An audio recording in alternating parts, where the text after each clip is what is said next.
90% des startups et des entreprises qui se lancent échouent durant leur première année. Ce qui veut dire que 9 entreprises sur 10, 9 startups sur 10 ne voient même pas leur deuxième année. C'est un chiffre astronomique. Et ce chiffre-là s'applique aussi au business en ligne et plus précisément au dropshipping. C'est ce qui nous intéresse le plus. C'est pas parce que l'e-commerce n'est pas fait pour tout le monde. Attention, j'ai vu des personnes qui avaient zéro connaissance en marketing, zéro connaissance en création de site web, zéro connaissance en logistique et qui ont pu réussir dans l'e-commerce. En fait, ce phénomène, il est causé par plusieurs facteurs et il y a plusieurs erreurs aussi à éviter. Et le sujet de la vidéo aujourd'hui, ça va être ça justement. Je vais partager avec vous tout ce que j'ai appris durant mon expérience dans l'e-commerce. C'est quoi les erreurs à éviter quand on veut se lancer? Qu'est-ce qu'il faut faire? J'aurais aimé avoir en fait ces conseils-là et connaître ces erreurs-là. Quand je me suis lancé, ça m'aurait évité de perdre beaucoup d'argent et surtout beaucoup de temps. Bonjour tout le monde, bienvenue dans une nouvelle vidéo. J'espère que vous allez très bien. Si vous n'êtes pas déjà abonné à la chaîne, n'hésitez pas à vous abonner, à me lâcher un gros pouce bleu et puis à me laisser un commentaire, que ce soit une question ou une suggestion. Je réponds absolument à tout le monde. Donc l'erreur numéro 1 à ne pas faire, c'est de ne pas se former. C'est de se lancer dans l'e-commerce, dans le dropshipping sans formation préalable. Il faut vraiment se former avant de se lancer parce que sinon vous allez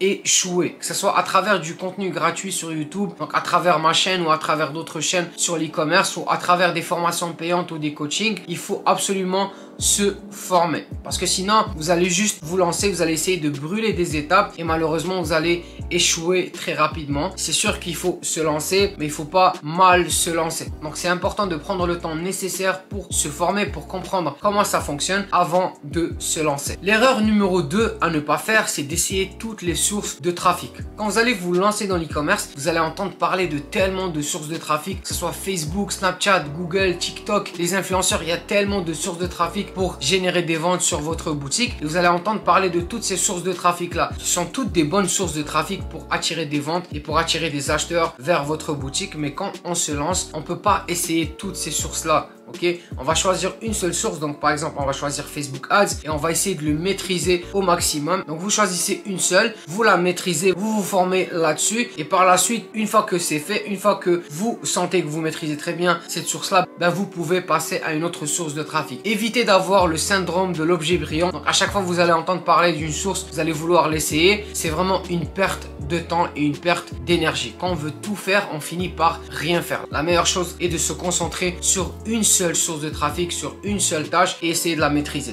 C'est un peu la même chose dans votre vie. Vous pouvez pas faire plein de choses en même temps. L'idéal est de faire une seule chose à la fois et de bien la maîtriser. Et une fois qu'on l'a maîtrisée, on passe à autre chose. La troisième erreur à ne pas faire, c'est choisir des mauvais produits. Parfois, on va tomber sur des produits AliExpress, on va voir que les photos sont très bonnes, les photos sont de bonne qualité, le produit a l'air très bien, mais une fois qu'on le commande, ou une fois qu'on commence à le vendre, on se rend compte que c'est un produit de merde.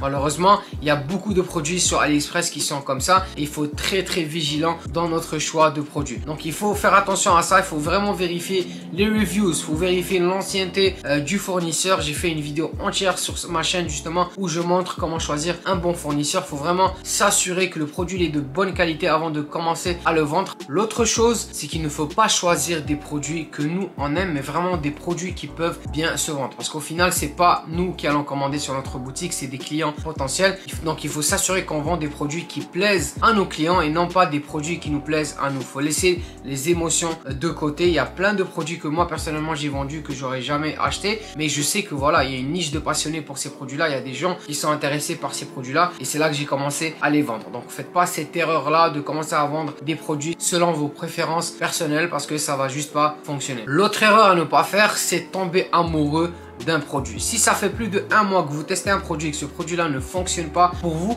c'est que vous êtes tombé amoureux de ce produit-là. Il faut laisser, comme j'ai dit, les émotions de côté et regarder les statistiques, regarder les données. Si les données sur votre dashboard, Facebook ou Snapchat ou autre, vous disent que ce produit-là ne fonctionne pas, que vous n'avez pas assez de trafic, vous n'avez pas assez d'achats, il faut arrêter le produit et passer à autre chose. Le but, c'est pas de tomber amoureux d'un produit ou de mettre toute notre énergie sur un seul produit pendant plusieurs mois. Le but, c'est vraiment de trouver un produit qui est gagnant, qui va nous générer de l'argent. Et le plus tôt qu'on arrête un produit qui ne fonctionne pas, le plus tôt qu'on va tomber sur un autre produit qui fonctionne. Donc si le produit ne fonctionne pas, laissez-le de côté et passez à un autre produit. Si ça fait plusieurs mois que vous êtes sur un produit, comme j'ai dit, passez à un autre. Ne brûlez pas plus d'énergie et surtout ne brûlez pas plus d'argent. Ça, c'est une erreur que j'avais fait à mes débuts. J'avais passé plusieurs mois sur un produit. Je me rappelle, j'avais dépensé plus de 1000 $ sur un seul produit. J'étais pas rentable pour la simple raison que j'étais tombé amoureux de ce produit-là et je l'aimais énormément. L'autre chose, c'est que j'avais vu que d'autres personnes le vendent très bien aux États-Unis. Je me suis dit, mais moi aussi, je peux commencer à bien le vendre. Mais le problème, c'est que ce produit-là a été très saturé dans plusieurs marchés. Et j'ai essayé de le vendre en France et il y avait déjà beaucoup de concurrents qui s'étaient placés sur ce produit-là. Il y avait beaucoup de youtubeurs qui avaient parlé de ce produit-là. Donc, la bonne décision était d'arrêter ce produit et j'ai fini par l'arrêter. Mais malheureusement, j'avais déjà investi beaucoup d'argent et surtout beaucoup de temps. L'erreur et l'autre erreur, et qui est pour moi la plus grosse erreur, c'est de croire que vous allez réussir rapidement. Quand vous regardez du contenu sur YouTube, que ce soit sur ma chaîne ou sur d'autres chaînes, vous allez voir parfois des études de cas, des 0 à 45 000 $ en 30 jours, 0 à 90 000 $ en 30 jours. Et vous allez avoir l'impression que c'est très facile et que vous pouvez le faire en quelques jours. Le but de ces études de cas là, justement, c'est de vous montrer que l'e-commerce fonctionne, vous montrer c'est quoi le potentiel de l'e-commerce, mais c'est pas de vous dire que vous allez faire ces mêmes chiffres là une semaine après de vous être lancé. Donc si vous croyez que vous allez faire ce genre de chiffres une semaine après de vous être lancé, vous allez arrêter très vite. Il n'y a pas vraiment de raccourci vers la réussite. Il faut passer du temps, il faut investir du temps, il faut investir de l'argent, il faut être vraiment sérieux dans ce business là si vous désirez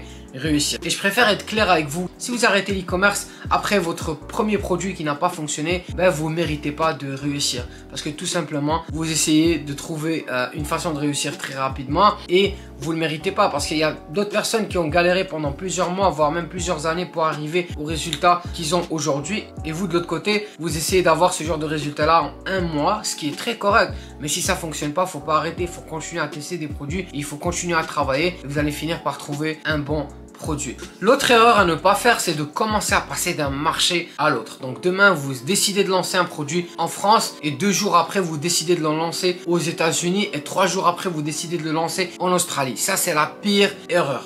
Pourquoi? Parce que première chose, ça ne va pas fonctionner parce que vous ne pouvez pas connaître tous les comportements d'achat de tous ces marchés-là. Il faut vraiment faire une étude préalable sur ces marchés pour comprendre comment ils fonctionnent, c'est quoi les délais de livraison, c'est quoi les comportements d'achat des gens, c'est quoi les processeurs de paiement qui sont le plus utilisés dans ces pays-là. Vous ne pouvez pas commencer à passer d'un pays à l'autre juste parce que Facebook vous permet de le faire. Donc je vous conseille de choisir un seul pays, donc par exemple la France, et de vous focaliser là-dessus. Vous allez économiser beaucoup de temps, vous allez commencer à devenir un expert au niveau de ce marché-là et avec le temps, vous allez pouvoir lancer plusieurs produits winners dans ce marché. Moi, personnellement, je suis expert dans certains marchés. Je sais que ces marchés-là fonctionnent très bien pour moi et à chaque fois, je vais lancer des produits dans ces marchés-là parce que je connais très bien les marchés, je connais très bien les habitudes d'achat des gens, je sais comment ces marchés-là fonctionnent, je sais aussi comment la psychologie des acheteurs fonctionne dans ces marchés-là. Donc, c'est important de choisir un seul marché et vraiment de se focaliser là-dessus. Une fois qu'on a maîtrisé ce marché-là et qu'on veut expandre dans d'autres marchés, c'est pas un problème. Mais quand on commence, on choisit un seul marché et on continue avec. C'est une erreur aussi que j'ai fait à mes débuts. Je me rappelle, j'avais lancé des produits en France et quand ça n'a pas fonctionné, je me suis dit vas-y, je vais le lancer aux États-Unis. Après, je suis passé au UK, après, je suis passé au Canada, après, je suis passé en Australie. J'ai perdu tellement de temps et tellement d'argent sur un seul produit que j'ai essayé de lancer dans plein de pays et c'était vraiment une mauvaise décision. Donc, faites pas ça. Ça va vraiment vous faire perdre beaucoup d'argent et surtout